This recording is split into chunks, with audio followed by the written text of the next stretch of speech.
দুগ্ধজাতীয় মিষ্টান্ন খাবারটির নাম পাতক্ষীর, কেউ বলেন খিরসা। খেতে অত্যন্ত সুস্বাদু। ২০০ বছর ধরে ভোজন রসিকদের খাবারের তালিকায় প্রিয় মিষ্টান্ন খাবার রাজধানীর উপকণ্ঠ মুন্সিগঞ্জের সিরাজদি খানের এই পাতক্ষীর। দেশ জুড়ে ছড়িয়ে আছে সুখ্যাতি। ইউরোপ ও আমেরিকার বাঙালি কমিউনিটি অনেকেই পাতক্ষীর কিনে নিয়ে যান। সেখানে মিষ্টি পণ্যের দোকান বা সুপার শপেও বিক্রি করে থাকেন অনেকেই, এমনটাই বলছেন দোকানিরা। এখানে পুলিন বিহারি আমাদের সম্পর্কে দাদু হয়, উনি তৈরি করছে। এরপরে আমার দাদা আছে, বাবা আছে, ওই আমল থেকে আমাদের এই ব্যবসা। তখন থেকে আমরা ক্ষীর তৈরি দেখছি, এখন আমরা নিজেরা বানাই। 700 টাকা কেজি, দুধের দাম কম থাকলে হয়তো কিছু কম রাখা যায়। ডিস্ট্রিক্টের থেকে লোক আসে, ঢাকা থেকে বেশি আসে, তারপরে মুন্সিগঞ্জ থেকে আসে, নারায়ণগঞ্জ থেকে আসে, অনেক ডিস্ট্রিক্টের লোক আসে খিরসা নিতে। আমার দাদাই বেচছে, আমার বাবাই বেচছে, আমরা ব্যস্ত আছি। এটা পূর্বপুরুষ, এটা মুন্সিগঞ্জ ঐতিহ্য, এটা আমরা সবসময় ধরে রাখার চেষ্টা করব। এটা মুন্সিগঞ্জের গর্বেও। এখানে প্রতিদিন ক্ষীরা মনে করে 40 কেজি 50 কেজি দুধের ক্ষীরা বসাই, মানে 15 পাতা 16 পাতা ক্ষীরা হয় এমনি।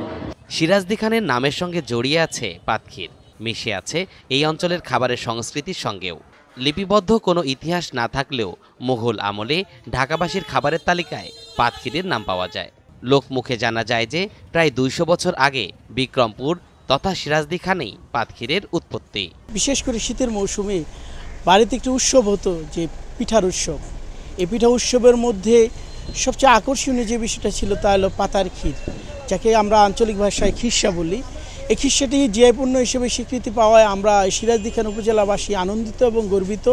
আমরা এখন এই খিরসার কারণে এই সিরাজদি খানকে সারা পৃথিবী চিনতে পারছি। আমার জ্ঞান ফিরে হিসেবে আমি খাইতেছি, তবে ঐতিহ্যটা আমরা খাইতেছি, আমার বাবাই খেয়ে গেছে, আমরা খেয়ে যেতেছি, খুব ভালো লাগে খাইতে। সেটা ভালো ওনার, আমি নিছি এবং আমার এক রিলেটিভের জন্য নিছিলাম, উনি বাইরে থাকে, ওনার ওখানে পাঠাইছিলাম, উনি ওইটা খুব ভালো বলছে, যেটা খুব ভালো। এদিকে সিরাজদি খানের জগৎ বিখ্যাত এই পাতক্ষীর জিআই পণ্যের স্বীকৃতির আবেদন করা হয় 2024 সালের 25 ফেব্রুয়ারি। তৎকালীন জেলা প্রশাসক আবু জাফর রিপন আবেদনটি করেন।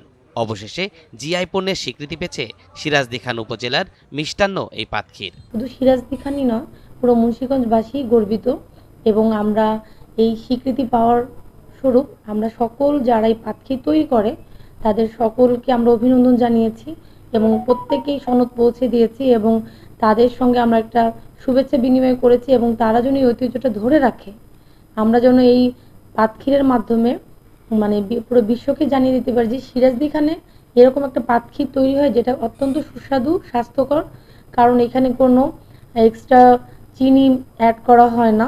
এর খুবই একটা মানে পিওর দুধ থেকে এটা তৈরি করা হয় এবং এখানে হালকা দুধ মেশানো হয়, যে কারণে এটা খুবই স্বাস্থ্যসম্মত। প্রায় 6 কেজি দুধ জাল করে 1 কেজি পাতক্ষীর বানানো হয়।